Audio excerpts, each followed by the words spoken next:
How's everybody? We have Bobby Cannavale here. So, my guest, Bobby Cannavale, is one of the greatest actors of his generation. Go right ahead.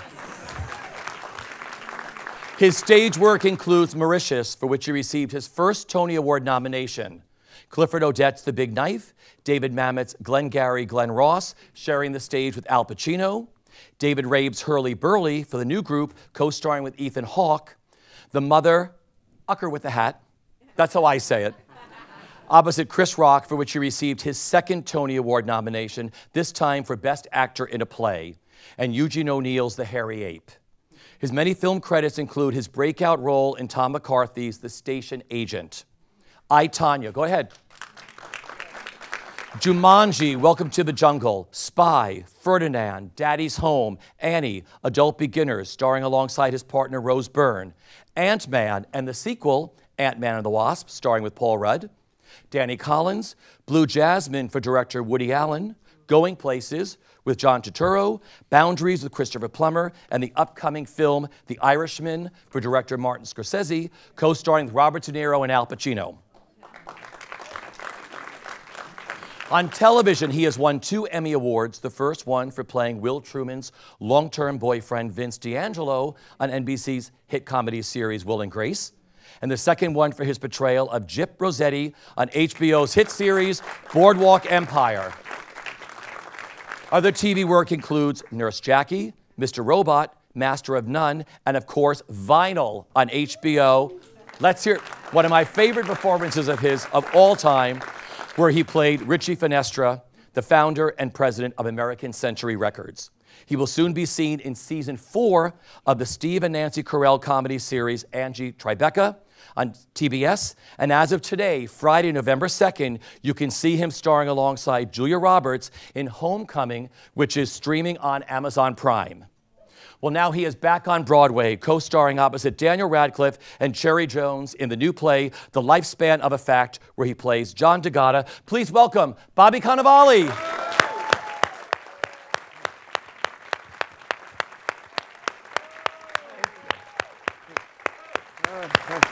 Hi. Hi. You have a big career. That was a long intro. I know, totally, right? Very lucky, yeah. And that's only part of it. Well, first of all, welcome back to the New York stage and to Broadway. How does it feel? Oh, it always feels incredible to be on stage. It's my favorite place to work. It's nice to be uptown. I've never worked at this theater. It's got a great history, besides it being Studio 54, of course. But it's just my favorite. That's my favorite mode to be in, is working on a play. I love rehearsing a play. It's a new play, so I haven't done a new play in a long time, well, since Motherfucker, really. But it was, you know, it was a tough one to work on. Yeah. And I have great partners in Daniel and Cherry, and I'm just enjoying it. I'm loving it so much. I love being in a play. What has made being a part of this so special for you? The play? Yeah. Working with Cherry. I've been friends with Cherry for about 25 years, and we've never worked together. You know, it's funny, you work on things that other actors are in, and you never see them, you know, a movie or a TV show, and then you tell people to say hello through other people. And then when you see that person, you go, did what's his name say hi? I'd say hi. You were so good in that. Oh yeah, you were too, but you never saw each other. So that was the best part for me, was getting to work with Cherry, getting to work with Leigh, who I would, Leigh Silverman, our director. And also, you know, there's that scary moment. I enjoy doing things that I think are a bit offbeat. They require just trusting my taste, which is always scary to me. Because I don't know if my taste is going to resonate as much with other people. But it's a chance I like to take because I enjoy myself more when I do it that way. It's hard to imagine doing something because for the wrong reasons, because somebody tells you should do it, because there's a financial incentive. So when you do something because you read a piece of material and you go, I think this is good. I'm not sure, but I think it's good. I don't know if anyone else is going to think it's good, and I've had many misses like that. Yeah. But in the end, I can't think of anything really that I've done where I've gone, well, I didn't have a good time on it. if I'm doing it, I'm probably having a good time because it resonated for me on some level. Yeah. You know. You know, watching you, Cherry Jones, and Daniel Radcliffe, how many of you have seen the show already? Okay, I know a lot of people here are going to see the show. I ran into some of them in the lobby. Watching the three of you is like watching a perfect tennis match. And I think I told Cherry opening night, I wish you could all step out of yourselves to watch what you all do and what you give to an audience on stage live. That's nice. I mean, that's always the number one thing I think whenever I do a play is I wish I could see this. Yeah. That's the worst part of it, right? Because then when you do a movie or a TV show, I don't really want to see it. I'll just watch it once just to kind of see if what they chose, because it's out of our hands, right? And in a weird way, I think maybe that's the way it's supposed to be. I don't know, but you know, with a play, it's really just, you know, you're trying to create life, right, in the moment on stage. And so watching it would almost feel wrong or something. I remember going to see Lincoln Center, going to see plays when I was a younger actor, and I would go, and even then I knew I was always thrilled. I'd be thrilled to see a production that I'd only heard about, but also a bit disappointed. It's not the same thing, right? But with this play, it is 3 really good parts. It's a 3-hander. I'd never been in a play with only 3 actors before, and it feels like, you know, like those Jasmine Reza plays, you know, where they're just there's not a wasted character on the stage. They've all got their moments, and so it's constructed really well like that. I would imagine it's a play that's going to probably be done around the country quite a bit. Any theater company would probably kill to have their 3 best actors maybe do that play. So it's a thrill. It's always a thrill to do a new play, you know. And it's a good year for plays. It's a big year for plays. It's a big year for plays, yeah. Well, let's just talk about sharing the stage with them. What's that like? Because there's the 3 of you up there, and Yeah. you're the best. All 3 of you are the best at what you do. It's wonderful. Thank you for saying that. It's great. It's all, you know, you try not to. We all respect each other a whole lot. You can just tell we all like each other. Thank God, because there's only 3 of us.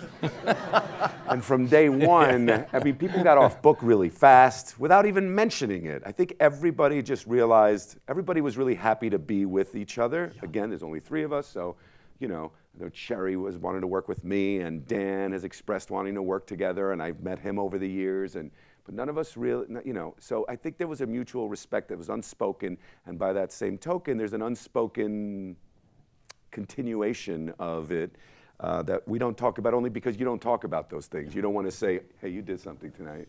Let me tell you, it was so great when you did this. You just don't do that, yeah. Right? Or else you'd screw them up.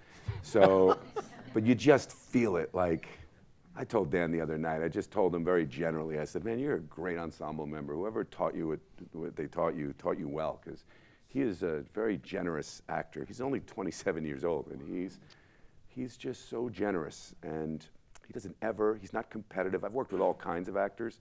You know, sometimes you'll get somebody who might be a little competitive on stage, or I don't know, you know. Dan is very, very generous actor, and you know, Cherry's just, Cherry. She's the rock in the middle, you know? She's just solid, always. You talked about Leigh Silverman. I mean, she's one of the finest directors. Yeah. What makes her such a great director? Had you worked with her before? I'd worked with her on many workshops, yeah. Productions, Liz Flahive plays, and we worked on a adaptation of, the first time I worked with Leigh, I did a Scarlet Letter. It was a really good workshop. Marissa Tomei and Ron Cephas Jones and Dennis O'Hare and myself, Alec Baldwin. It was a crazy cast. But that was so many years ago. So, and even then, you can tell she was really great with just pulling out what the emotional stakes are. I mean, like I think any good director can pull out what the highest stakes of the play are at all times, from moment to moment. And with a new play, that can be difficult because all new plays are not the same, and some of them are not constructed in a way that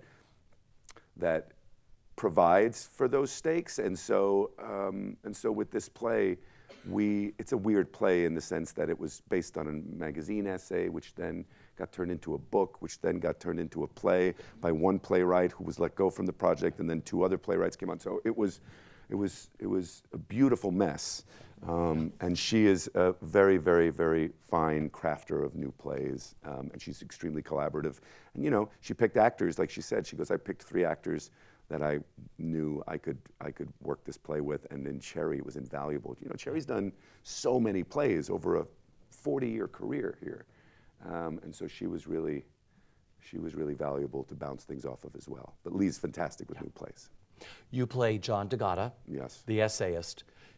After you met him, did you then hone your performance in a different way, or it didn't really matter? It didn't really matter. Yeah. You know, there's like a big meta aspect to this, which is that John DeGatta, the guy I'm playing, he's an essay writer, and his fierce belief is that what he does for a living has been done for thousands of years. He teaches essay writing at the University of Iowa. He's the head of the creative writing department, and so he doesn't really see all the hoopla about his changing facts to make his story resonate, because he's like, I'm not writing this for a newspaper. I'm writing it for literary magazines or for my own books. And so he's pretty solid in his beliefs. As an actor playing him, I have to believe that what I'm doing is the right thing in order for me to make the positive choices that I get to make. So I already fell in line with what John's beliefs are and what his beliefs are, how they're stated in the play. But having said that, John's whole thing was always, hey man, play. You're not playing me. Play, and let's make this even more confusing for people and play a different version of me. He's like, you don't look anything like me, so we're already off to a good start. You know, John's mother's not gone. Yeah, she's gone in the play. You know, she's dead in the play. He brought her the other day, and he told her at dinner before the play that she was dead in the play, and she doesn't use a walker. And she was very adamant in showing me that she was a very healthy woman. Yeah. None of us knew that. Yeah, yeah. So, so he's a big, he's quite the supporter of Love that. Artistic license. Yeah. Love it. I want to go back to the beginning. Growing up in Union City, New Jersey, where did your love for performing begin, and what were your earliest creative outlets? So I grew up in a working class town, Union City, Catholic, predominantly Catholic. I went to Catholic school. My parents were divorced. My mother, the school was 4 blocks away, and I wasn't really allowed to go anywhere. I was pretty much a latchkey kid. And so the only places I was allowed to go were the school or the church or the library. It was like a triangle. And the church, I went to church a lot because it was where all the extracurricular things were. And we had a guy at the church named Joe Neglia, and he was the choir director, he was the theater director, he was in charge of the altar boys, he was in charge of just all the stuff. And he was I wouldn't call him a frustrated actor, because he wasn't frustrated at all. He was the lead in every single play. and he was the lead singer in the choir, and he was incredible. And Joe just, I just very much wanted to be involved at a young age, and he just, he was just very kind to me, as all those people were back then. But particularly, I went to Catholic school, so the Catholic school, like, the teachers were nuns, and so for me, it was like this war between them, because the nuns didn't like me, and I didn't get along with them, so I was always hustling to the church. The rectory was behind the school. Anyway, that's more information, but but I got involved with the plays. We did 3 plays a year at the auditorium where the basketball games were, and I was the only kid in them, and he let me be. I was the youngest person in the choir, and he would cast me as my first play was Guys and Dolls. That's why I love that play so much, and he cast me as one of the gangsters in the underground, in the craps game, and he said, "You're not a little kid, you're serious business here. You're a gangster and you're a gambler, so I don't want you to play it like a little kid." And I think I had one line, and so that was my first foray into it, and I just loved it. Then I did Flowers for Algernon, then I did The Music Man, and I did Man of La Mancha, and then I just started acting in the school plays. But like I said, I was just home all the time, so I watched TV a lot. Yeah. And I would watch the Sunday afternoon movie was always like a classic. So I'd watch Rebel Without a Cause or Cool Hand Luke or Papillon or these movies with all these great actors, you know, and then of course the Scorsese movies. Then I got really into Pacino more than anybody. Okay. And then I just acted in all the school plays, and yeah. Was there a defining moment for you when you said, I have to do this, I have to try to make a living at this as an actor? I think I always thought, I don't think, you know, I had no knowledge of how you would do it, because nobody in my life did that. Everybody worked in jobs, you know, and I didn't know any other actors. And Joe Neglia, you know, he wasn't really a help in that sense. He was just, you know, Joe Neglia just loved doing it. So I never talked about aspirations outside of the Archdiocese, you know, outside of St. Michael's, ever. So I didn't really look there.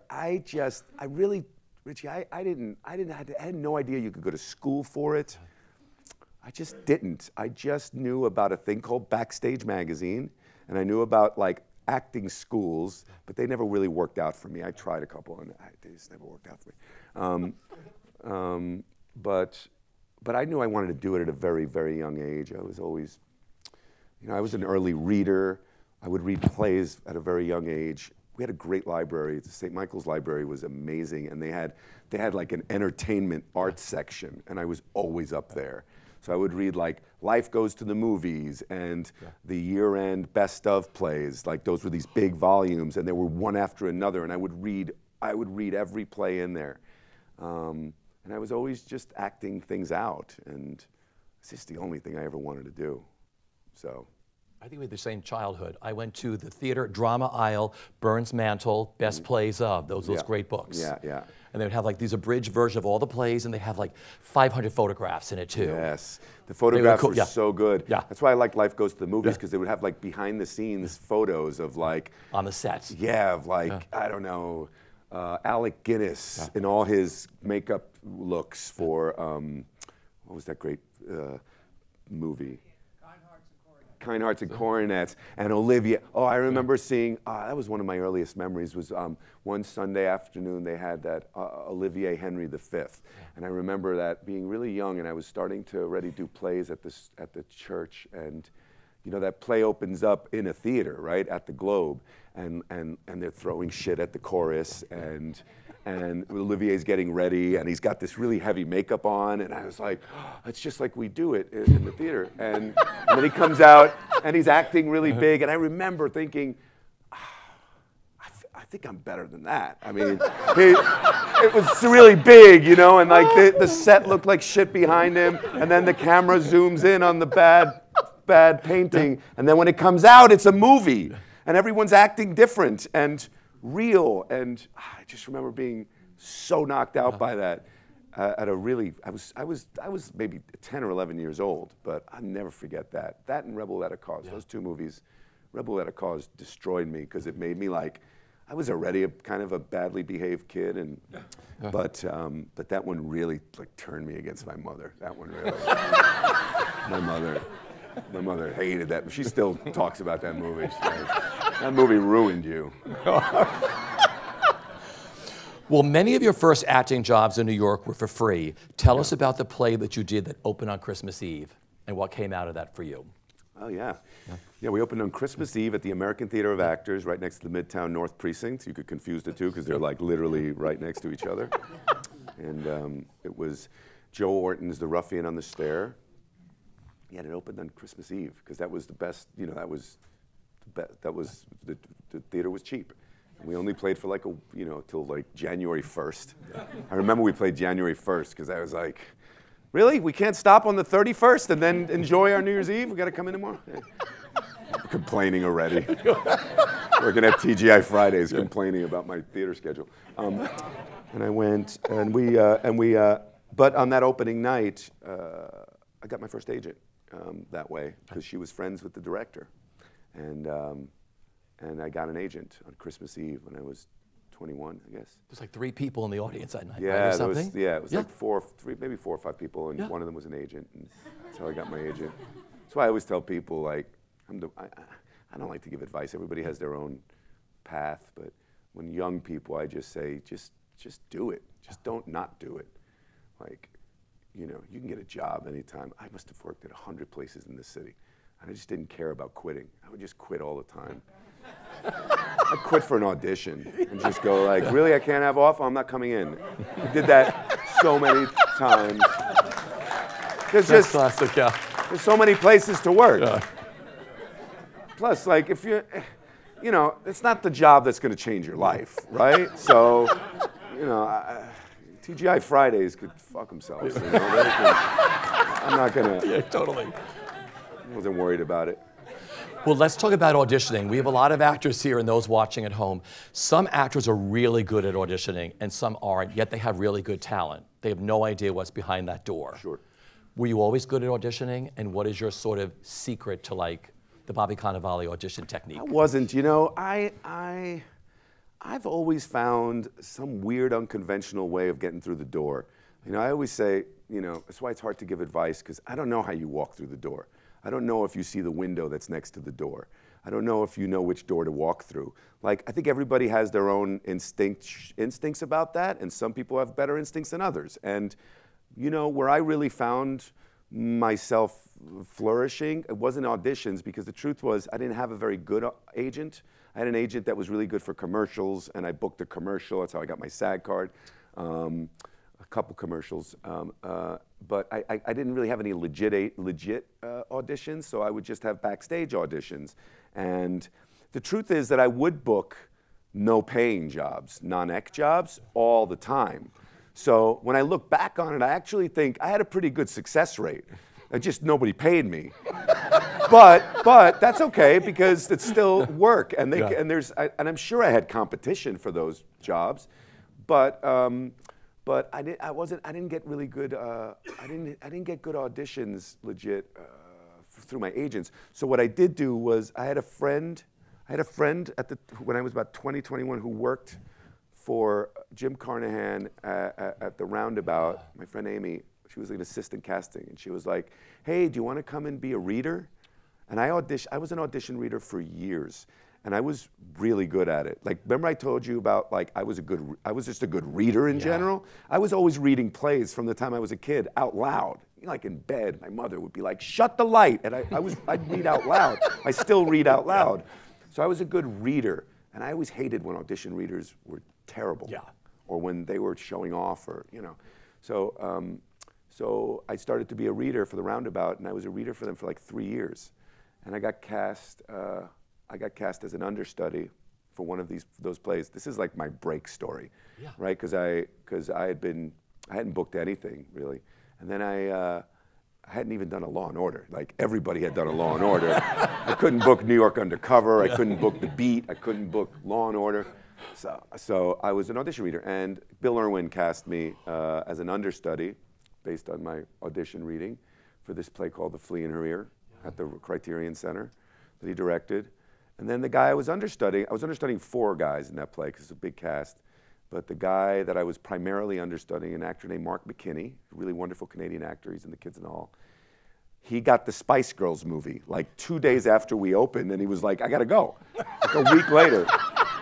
So I always say I credit the Spice Girls for my career. Because I went on, and it was one of my favorite moments of my career, because it was real. Like, I always knew I could play that part. It was a Spaniard, a character named Don Omenides de Estingua, and he had a lisp, and he couldn't speak English very well. So he had all these double entendres, and he was constantly flubbing, and I had all my scenes were with Mark McKinney, and I mean, not Mark McKinney, sorry, Mark Lynn Baker, and who was just wonderful. And from the moment I went on, it was you could feel it. It was different. It was fucking great, and that character was really.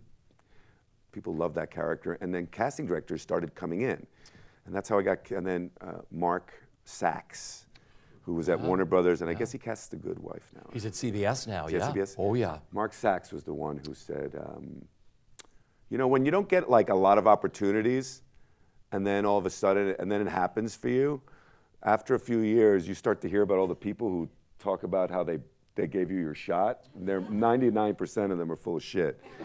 But Mark Sachs could honestly say he brought John Wells in to see the play, And that the next thing I knew, I was doing Third Watch, and then I never worked in a restaurant again after that. So it's really being a reader that really got me, that really got me my work and but it also got me experience in how to be in a room. Like, so, in a weird way, I wasn't a very good auditioner, but I was around so many. I've seen every actor in town audition. I've seen everybody audition. I'm friends with a lot of these people now. I remember like Lisa Emery, one of my favorites. Yeah. I saw her audition for Sideman.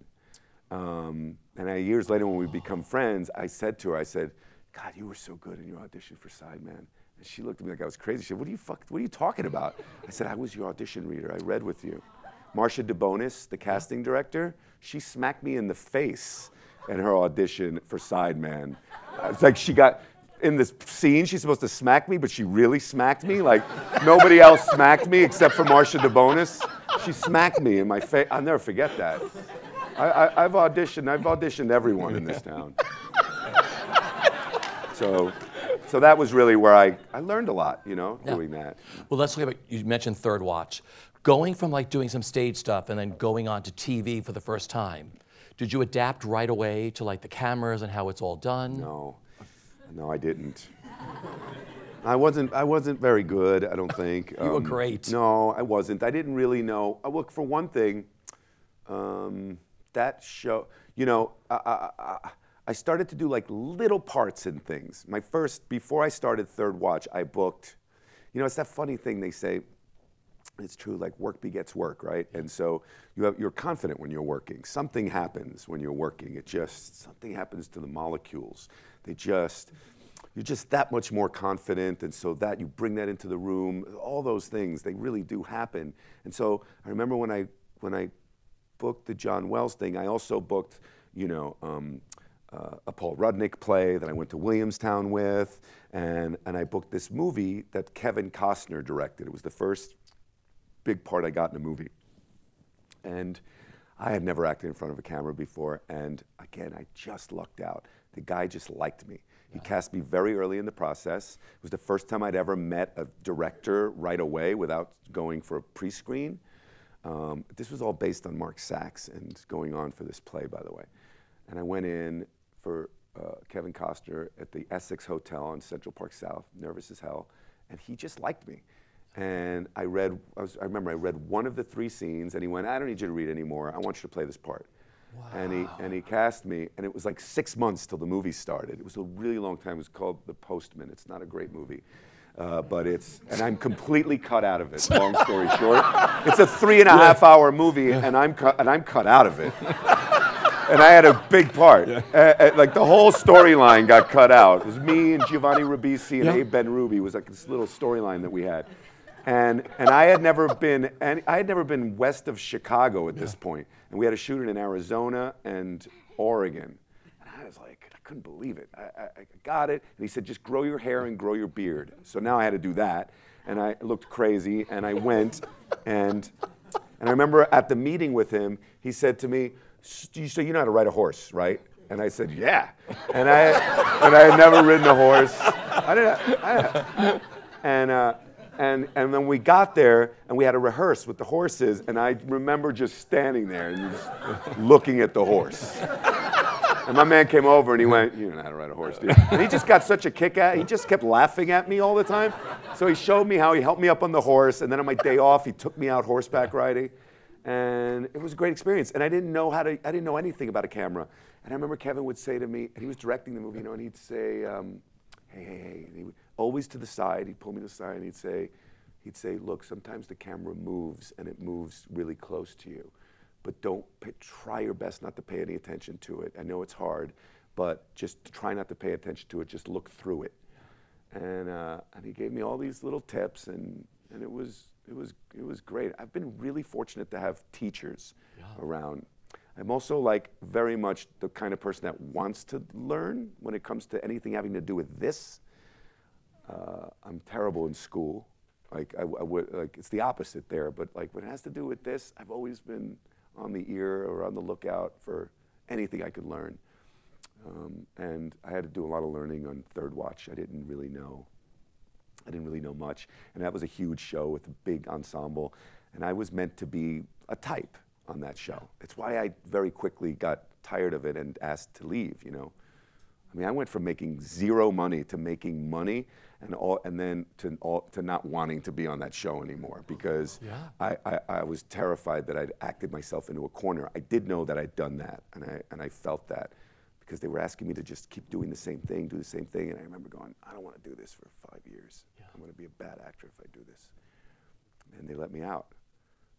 And from then on, I just started choosing weird things like Oz and 100 Center Street, and just kind of weird things that nobody sees, but that I get to do. Yeah, you know? I love that. You had this incredible career on stage, screen, and television, working with some of the best actors and directors. So let's just chat about some of the highlights, because there are many highlights in your career. And just tell me what comes to mind, a story or a memory. You received your first Tony Award nomination for playing Dennis, whose occupation was somewhat mysterious, in Teresa Rebeck's play Mauritius, opposite a stellar cast. I mean, F. Murray Abraham, Dylan Baker, right? Alison Pill, Katie Finneran. What did that role and that nomination mean to you? The role was the play was so good. Yeah. It was, again, it's I think it's Teresa's best play, personally, because it was dark and exciting and anthropological, in the sense that, like, it was about a world that we never see. It's the dark underground world of stamp collecting. It's a real thing, and people really like, you know, it's thousands, millions of dollars worth of merchandise, right? And deception, and it was my first time on Broadway, and I remember feeling very proud of that, and no clue that something like that would happen, a nomination, because we closed in like November. Yeah. And when did Tony nomination? Like May, it's around my birthday. So that was just a shocker to me, and yeah, it meant a lot, and it was a hard one, because it was the beginning of my relationship with Doug Hughes, who I adore, and just a great group of people. Yeah. One of my favorite films of yours is your breakout film, The Station Agent. Station Agent fans? Thanks. Where you play Joe. The film was written and directed by Tom McCarthy, who has said of you, the thing that's so infectious about Bobby, you see it in his work, you see it in his life, is wherever he is, it's the best place ever. That's nice. What did that film mean to you? Oh, that film meant so much to me. Yeah. Pete just came out. Pete came to see the show last night. So just last night we were just talking about it. It meant a lot to me. You know, Tom McCarthy and I met acting in a Lanford Wilson play, Lanford's last play, I think, next to last play, out at Bay Street. And Tommy was an actor. And that summer he wrote a play about P.T. Barnum and Tom Thumb. And I was like, what do you mean? How are you going to cast this thing? And he was like, I'll find someone. And we found Pete, right? So, you know, he found Pete. He was like, this guy's fucking great, man. He's got a punk rock band. You got to see this guy. And Pete had a punk rock band at the time. Tell me which Pete this is. Dinklage. Yeah. And he lived in a one-room apartment. We were just talking about this night. He lived in a weird one-room apartment in Williamsburg that had no windows, and you needed a key to get out. I asked him last night. I went, "Hey Pete," I said, "Could you just drink a lot back then?" And I said, "Pete, you need a key to get out of your house, right?" And he was like, "What house?" I went, "The room that you lived in Williamsburg." He was like, "Oh yeah, you need a key to get out." And I remember being terrified of that. Just like, what if they just found me and him in here? If something bad went down. It was just, they just found us. No, like that would be my epitaph forever. Totally. So we were good friends. So Tommy wrote this play. That's how we found Pete. How he found Pete. And then we all met Patty when Patty was doing, you know, Richard's play. Patricia Clarkson. Patty Clarkson was doing Rain, 3 Days of Rain, and Tom was like, we didn't know her, and Tom was like, oh, she's the best. She's such a great actress. I want to write something for her. And then he started writing this thing for us, with us in mind. Wow. And it took about 4 years from the time he finished it until the time we made it to get that movie started. And over those 4 years, we all got so close. And we did so many readings of it for backers and producers, and everybody loved it. and nobody wanted the cast. They definitely didn't want Pete. People were like, loved it, and they were like, lose him. I'm not kidding. This is public knowledge, I'm not telling you anything. They definitely didn't want me, because every guy who, you know, they were like actors who could, you know, who could get movies made would want to play my part. You know, like they saw it as a great buddy movie, but lose the dwarf, and then we found this guy Robert May, great guy, who was in the private security business, and he wanted to get involved in movies, and he threw us like very little money, you know, like $500,000 less than that, and we made it in 18 days. And so like we really loved doing it, and like by the time we shot it, we knew, you know, we had done it so many readings and workshops of it. It was in our bones, and it had been crafted for us, and really, and it was such a fun shoot. Tom was such a good director right out of the gate. And he was in control of the whole thing. He controlled the post. He controlled all of it. And the first time we ever saw it, Pete and I went up to Sundance, and we were staying. The producer had a lot of money, so he rented us this house. So Pete and Patty and Tom and I stayed in this house. And I remember Pete and I took the bus into town just to hang out for the day, and our movie was premiering that night. And we were on the bus, and we got off, and literally we didn't know anybody there.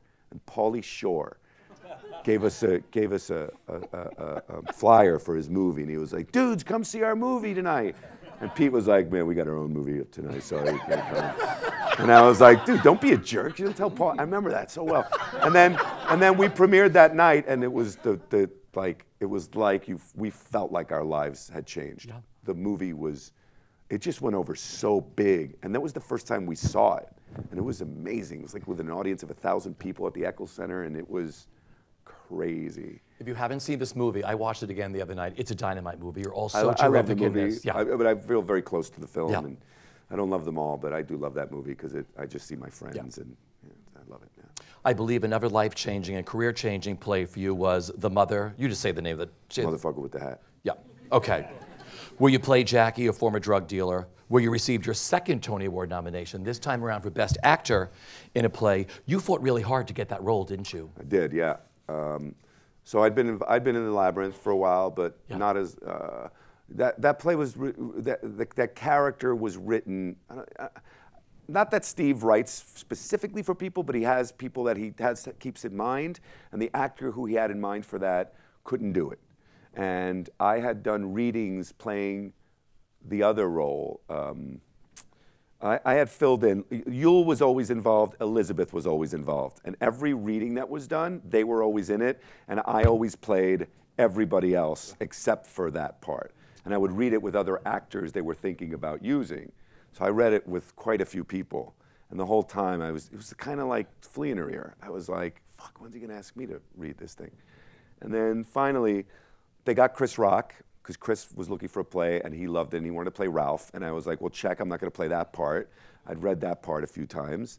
And then I just thought, I always had my eye on Jackie, but because this actor, you know, was originally supposed to play the part, I finally asked him, and I said, hey, man, can I just read it one time? And Steve didn't believe it. He was like, well, you got to go and get dirty. Let your beard grow out and don't dress so nice. Which I didn't really get, because I'm not really a snappy dresser or anything. I mean, I'm clean, but you know, it's just funny. Also not that funny if you know Steve, but anyway, totally. So he was like, sure, bro. So we read it, and he was like, wow, dude, he loved it. And he said, you have to read it for the director now. And I was like, okay. So I met Anna Shapiro. She didn't think I was right. And I read it for her, and she signed on. And then Scott Rudin was like, I got to see it. And I read it a third time, the whole play.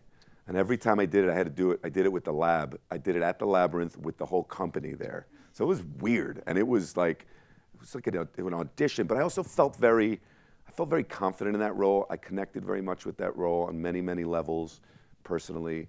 And it's one of the great plays. I just think that play is one of the great American plays, and I was very proud to be in it. You had a major accident during the run, right? We talked about this the other night, right? Oh, yeah, I split my face open. I had a couple accidents on it, but yeah, I split my face open making an entrance. The same entrance I made every night, but I I held on to the wrong thing, the wrong support, and I normally would, I'd see the light and I'd rush out, and this time I had my hand on the upstage one, and I walked into a metal pole, and it knocked me out, and I was bleeding, and they because your understudy had left, the standby my understudy had left, yeah. But I wasn't going to let him go on anyway. They stopped the show, and they called for a doctor, and they put a Band-Aid on it, really. There were like 20 minutes left in the show. I finished the show, and then I went to a plastic surgeon, and he sewed me up, and I had a thing on my face here. You got to spend some time with Al Pacino during that, because you were both nominated for Best Actor, right? Yeah, we met at the Tonys. So what was that like? Talk about that, because this leads into something totally different. Well, he's my favorite actor, you know, growing up, and we were both nominated that year, Al for The Merchant of Venice and me for Motherfucker. And they sat us next to each other. It was like, I couldn't believe it. It was a dream. And I said, and so I had to, I had to talk to him, and I introduced myself, and I said all the nerdy things, you're my favorite, blah, blah, blah. And then I said, I have to ask you this, because I'd already told that story a million times, and it's just true that it was like a mantra for me. Every night before a show, I would say, Al's going to be in the audience tonight. Al's going to be in the audience tonight. It would juice me up a bit. And I told him that story, and I said, I've always wanted you to come see me in a play, and I just think you'd like this play. And I said, it's called The Motherfucker with Danny. Oh, I'm coming. I said, really? And he said, I'm coming next week. And he came. And he Did you know he was there? It. No, I didn't know.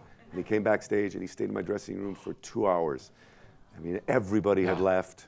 Chris Rock came in. Everybody heard Al Pacino was there. So people would come in to talk to him, and he just had no time for them. It was really something, because, everybody came to see Chris in that show. It was a party every night in Chris's dressing room. Every night. It was just crazy. It's like Studio 54 doing that show. Every night there was a party in Chris's room. And that night, it was in my room. And Al stayed for 2 hours, and he talked about the play, and he talked about acting, we talked about our families, and he said, I'm going to call you.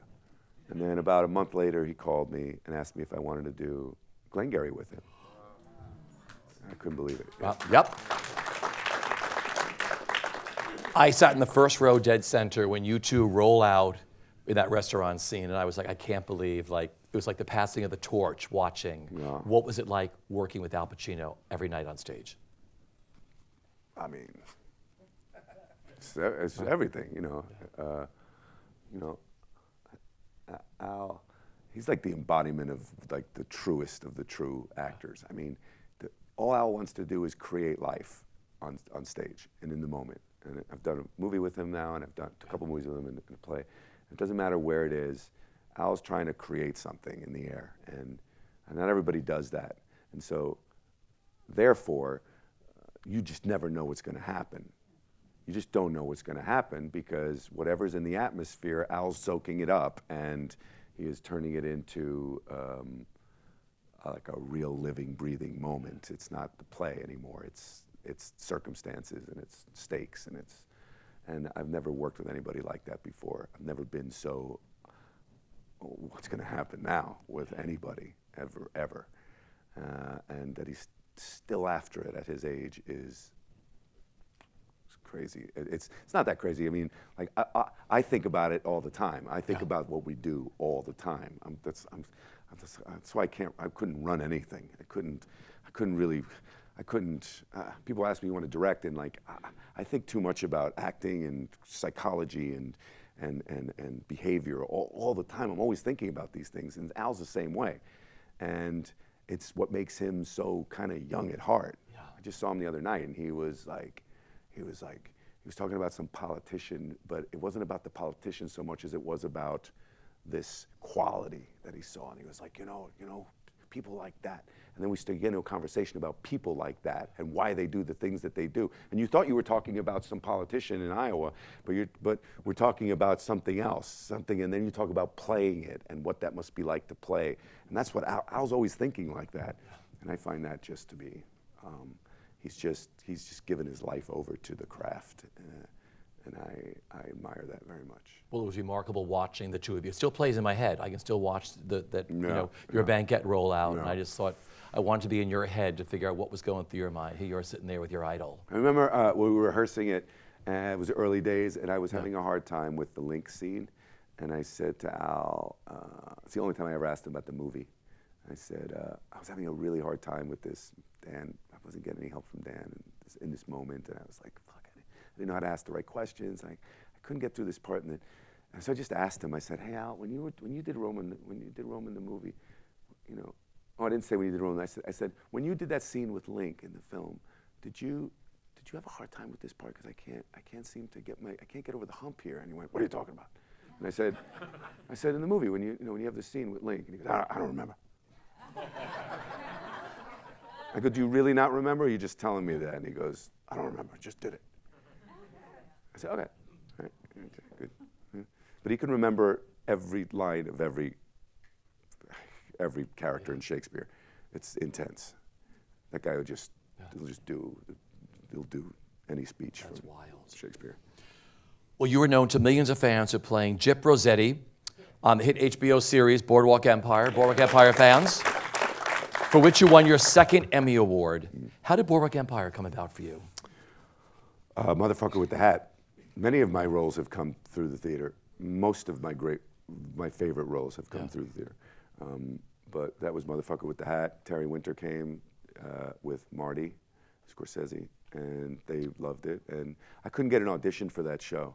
I couldn't get on their radar. And I remember telling my agents, like, how do I get on the show? How come I haven't been seen? Why didn't I? And that was just because of that play. That play just got me in the room. And they wrote it for me.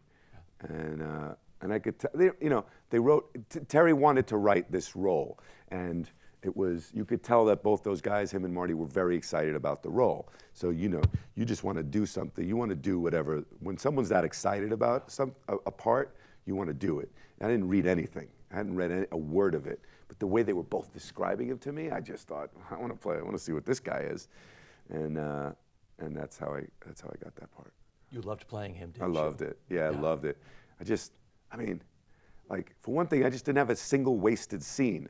That character was never in the background of any scene. He was always driving every single scene he was in. So I thought, it was such an active role, and he was so insecure. I loved how insecure he was. It's like an insecure guy with power. Sound familiar? And those guys are scary, And I mean, that's a scary prospect. And he had a lot of power, that character, and he was so touchy. And I just thought that would be really fun, and I felt very empathetic for the guy, because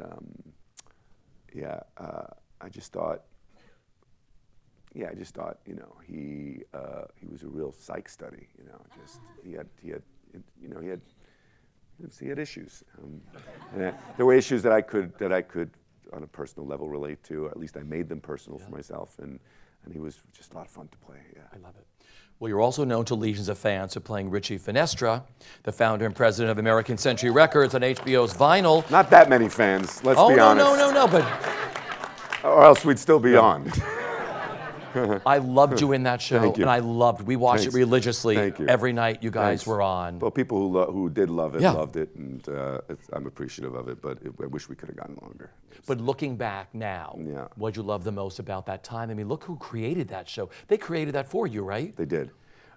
I wouldn't say that, actually. No. But it was an idea that Mick had years ago, and it was going to be a movie, and then it wasn't, and then a TV show, and then once I worked on Boardwalk, that's when they revived the idea and said, why don't we tailor it for him? So the highlights, of course, are working with those guys. And really working on the show. I'd never worked that much in my life, because I was in almost every scene of that thing, and it was pretty intense character. And I just enjoyed it, but it was my whole life. Yeah. And I still maintain, it's sad that it didn't go on, but again, I had the best time. No one will ever take away that experience from me. I worked for a 35-day pilot with Martin Scorsese. There's a movie. I made a 2-hour movie with the guy. So whether it was successful or not, I don't really care that much. Yeah. But there are people discovering it now for the first time, and my young nieces and nephews are like, oh my God, they watch an HBO Plus or whatever it's called now. They love it. Yeah. Well, that's good. That's good. Talking about that, a new movie you have with Robert De Niro, Yeah. Al Pacino, Yeah. directed by Martin Scorsese. Joe Pesci. Joe Pesci. Harvey Keitel. Harvey Keitel. Just, all right. The Irishman? The Irishman. Go right ahead. I mean, look at that roster of people you're working with. Yeah. What was it like being on the set with that group? I mean, I feel like I'm repeating myself. Huh? I feel very fortunate to have my career. Just know that. But it's just another pinch me moment. I got to work with all of them, and you know, the conceit of the movie is that it takes place over like 30-year period, and the guys are playing these characters from the time they're like in their 20s to the time they're in their 70s. So it's like a 50-year span, and they're playing they're not younger actors playing them. It's them with this very advanced CGI, industrial light and magic. These cameras, these crazy cameras, and so you know, I'm playing a character who's older than Bob in the movie, and I'm his boss. So it's a trip, man. You know, like. You know, Bob's wearing like a leather jacket and like a newsboy cap and a pair of Levi's because he's supposed to be 28, you know.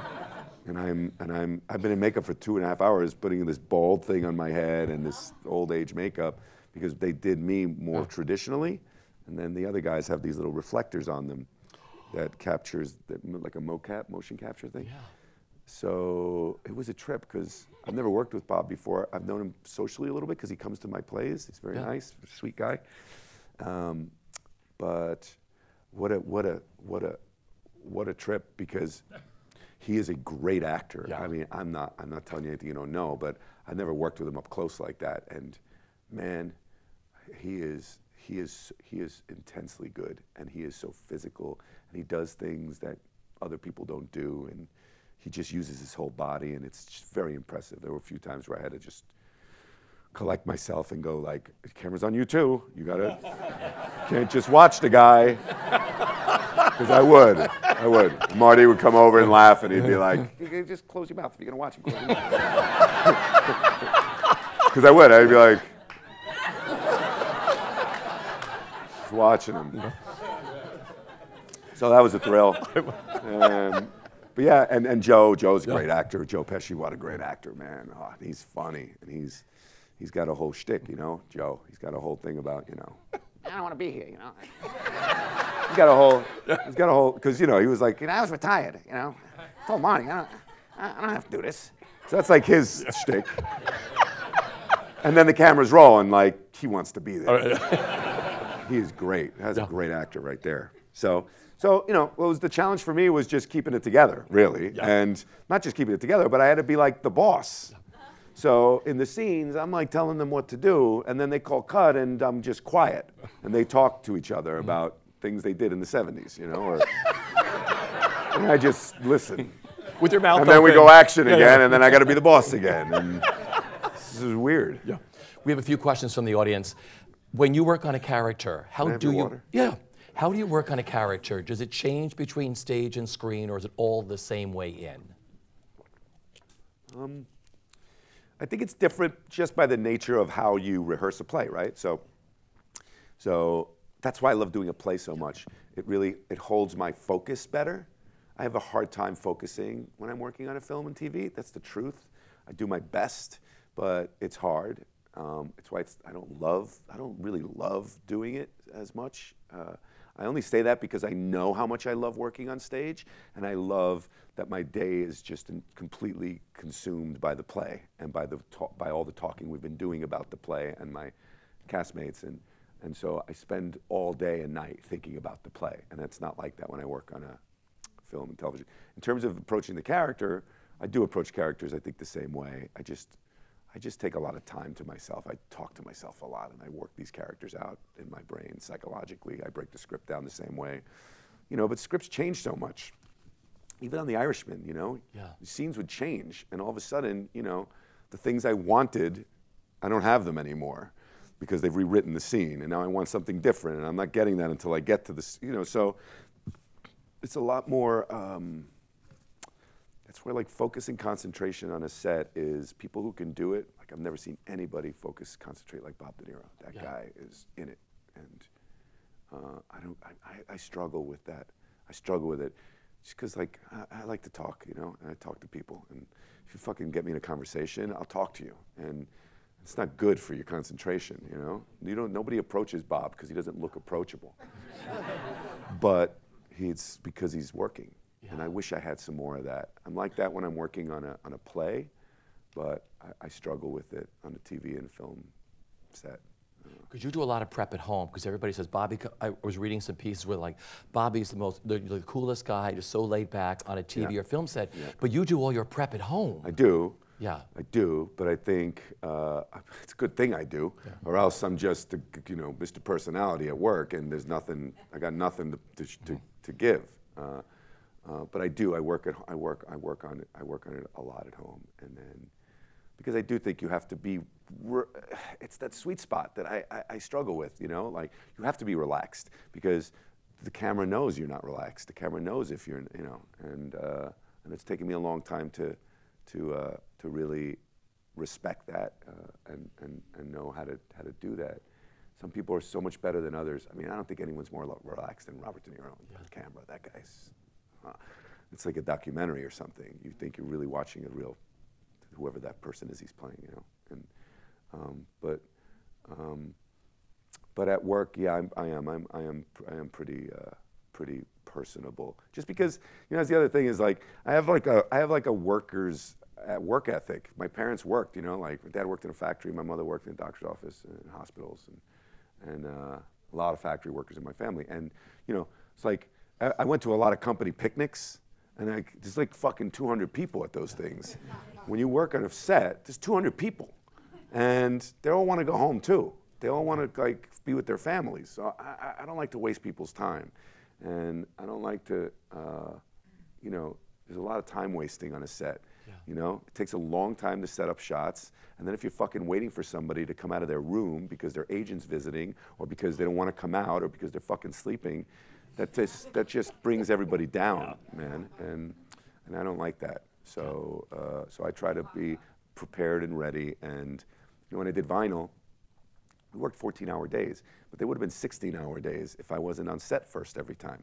Because if I'm not on set first and I'm the #1 guy on the call sheet, then like number 4 is going to start doing it. Number 6 is going to start doing it, and then you know, the guest star guy who had a fucking TV show on 20 years ago, he's going to go like, oh, I guess you can show up whenever you want, and then the whole thing breaks down. Yeah. So I'm just conscious of that because I know what that's like in a real job, and so I don't want to be the guy who's responsible for that. Someone had a question: how has becoming a parent influenced your work? Well. I'm just tired all the time. I have 3 kids, but my oldest is 23. He's not done yet. And I got a 2-year-old and a 1-year-old, and so I'm just tired, man.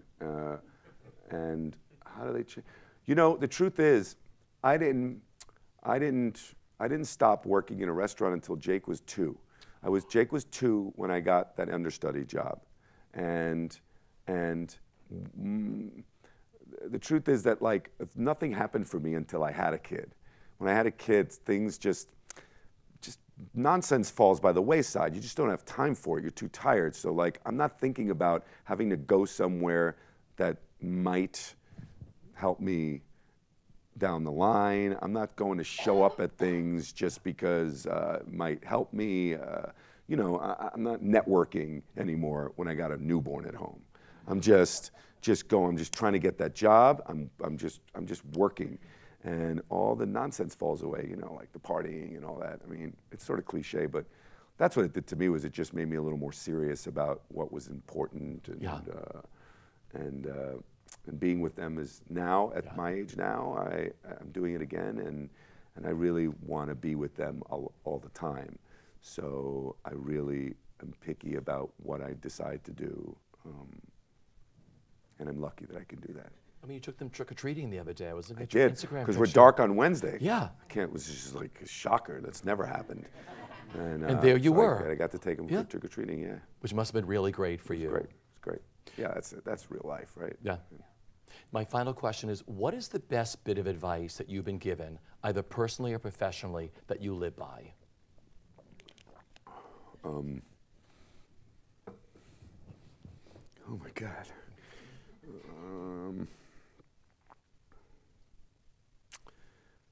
Well, you know, it's a little bit to my detriment too, but Lanford Wilson, who was a great person in my life and a great mentor of mine and really taught me so much, he used to talk about stakes all the time.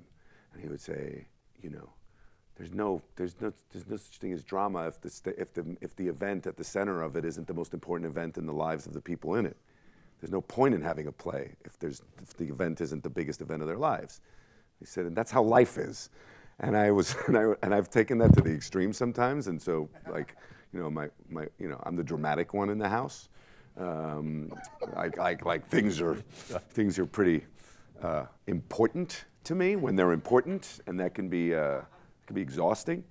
But it served me well as an actor because I